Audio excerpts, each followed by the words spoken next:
Hi friends, welcome back to my channel. My name is Madison. Welcome if you're new. In today's video, I'm going to be sharing with you all an in-depth facial tutorial for more acne-prone, sensitive skin.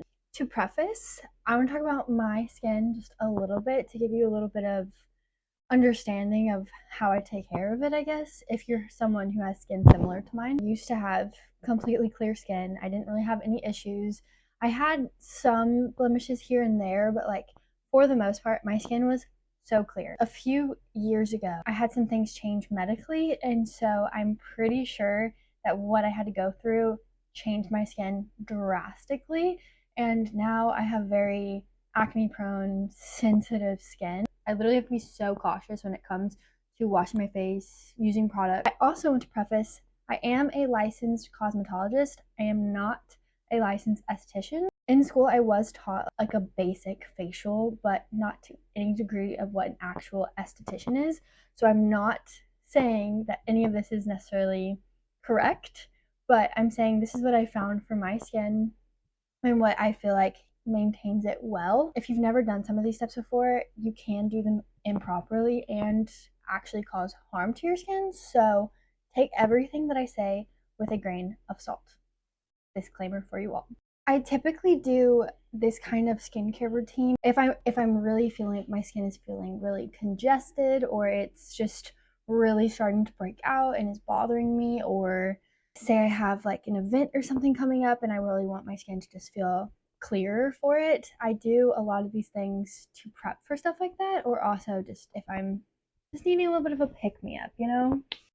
First things first, always put on your little wrist towel scrunchie things and a headband if you want to get your hair protected. Those towel scrunchies, once you use them, you don't want to go back. Like literally the best invention, life-changing, absolutely amazing. Step one for the facial is to wash your face. You need to have a clean base, a clean canvas for everything that you're about to go through. I personally use a very gentle face wash because my skin is more sensitive. This one is the CeraVe Hydrating Face Wash. I personally prefer the version that foams up. I just feel like I can get a better, deeper clean that way. It could be psychological, but it's just my personal preference. And on a day-to-day basis, when I am washing my face or taking off makeup, I do try to wash my face twice, so I double cleanse, but in a case like this, I'm just going to go in with one cleanse, and we are going to be washing your face at another point, so more cleanser is going to be applied. I don't need to do two right in a row when I'm about to do other things that involve cleanser. You also want to make sure you rinse everything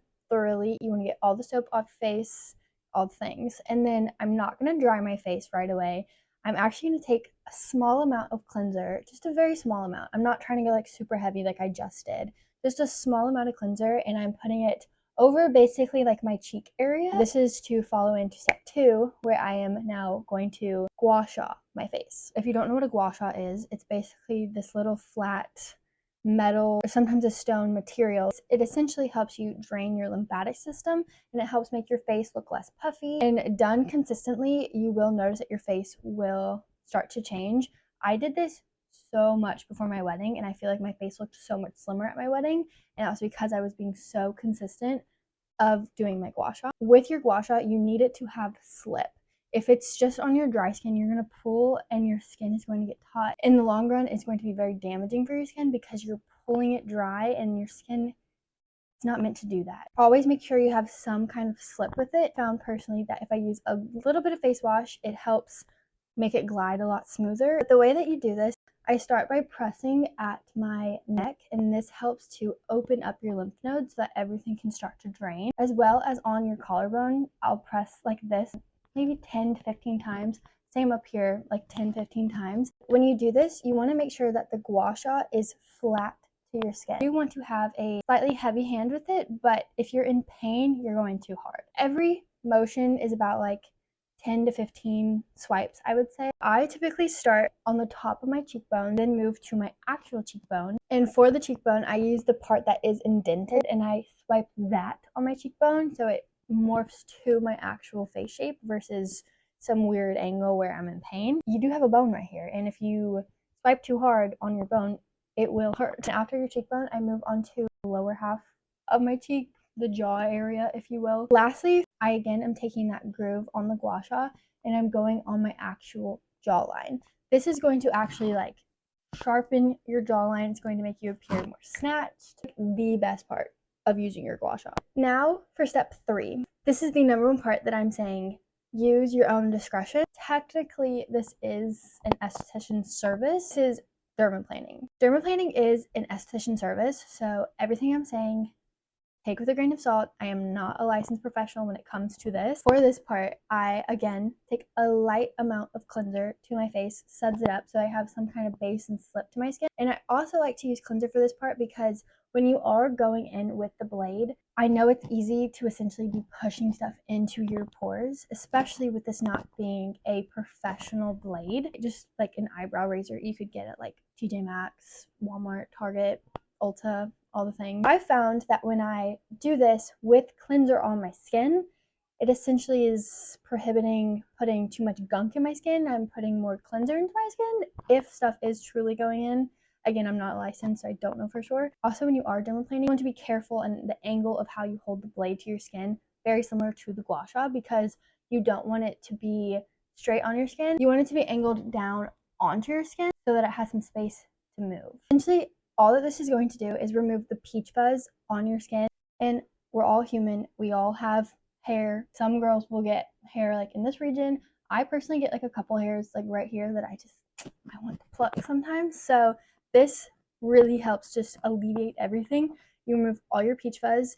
And to be honest, when I do this myself, I personally do not touch my forehead because I've done it in the past and I feel like I break out very easily if I do that to my forehead because I just think my forehead's super sensitive. Wherever you put the blade also, you do not want to put it over active acne as it can be harmful. Every time I'm swiping and I'm getting a bunch of hair or whatever on the blade, I then put it under the water and rinse it out some so that I'm not just continuously putting bacteria possibly or hair shoved into my pores. Constantly I'm rinsing my little tool, making everything go a little bit smoother. Whenever I'm done, I do like to take just the smallest amount of face wash again to just lightly just gently cleanse everything else to make sure everything's off my skin.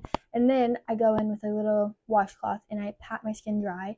Do not rub your skin, only pat, because if you rub, again, you're just pulling your skin and that's not good. And in the long run, that will cause more wrinkles prematurely. So just keep that in mind. Now for step 4, our skin is clean, spotless, all the things. It is time to go in with a facial steamer. I love this step so much. This is really where you're gonna feel like you're getting a facial, you're at a spa, all the amazing vibes. I try not to keep the steamer too long in one specific spot. I'm afraid that I'm gonna like somewhat burn my skin possibly, but it's not nearly as hot as like a clothing steamer, so I don't think that truly would happen. But anxiety, you know. But this is really going to help open up your pores. Everything is getting detoxed. So now that we have opened up our pores, ready to move on to step 5, and this is going to be a face mask.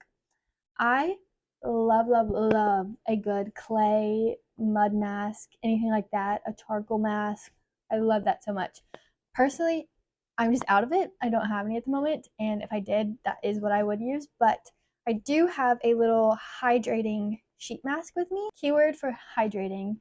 I feel like because I do have more sensitive acne prone skin, I really look for hydrating skincare products because I feel like if you focus a lot on your skin barrier for your face, then a lot of your issues tend to go away.